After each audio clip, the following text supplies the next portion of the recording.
আহ, আজকে আমাদের দীঘাপতিয়ায় একটি জানেন কি যে সমাবেশ ছিল। আমাদের মন্ত্রী মহোদয় ছিলেন, হুইপ মহোদয় ছিলেন।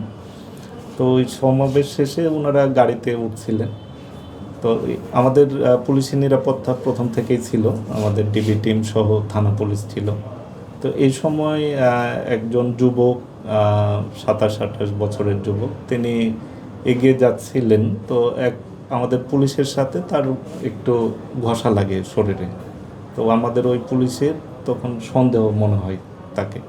তো তাকে সার্চ করে আমরা একটি সেই সময় আহ, যে পিস্তল আমরা যেটি দেখছেন এটি উদ্ধার করে তাৎক্ষণিকভাবে তাকে থানা হেফাজতে নিয়ে আসি। তারপরে আমরা তাকে জিজ্ঞাসাবাদ করি।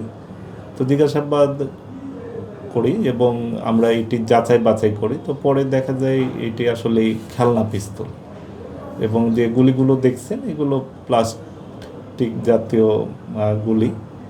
এটি ইয়ার গানের মতো সব, যেটি মানে পিস্তল, খেলনা পিস্তল। আমরা প্রাথমিকভাবে এটি যাচাই বাছাই বুঝতে পেরেছি যতটুকু।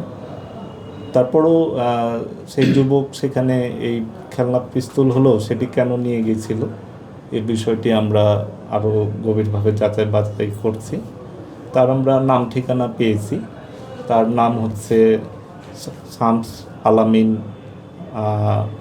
বয়স 27, পিতা মৃত শামসুল আলম, কানাইখালী, নাটোর সদরে তার বাড়ি।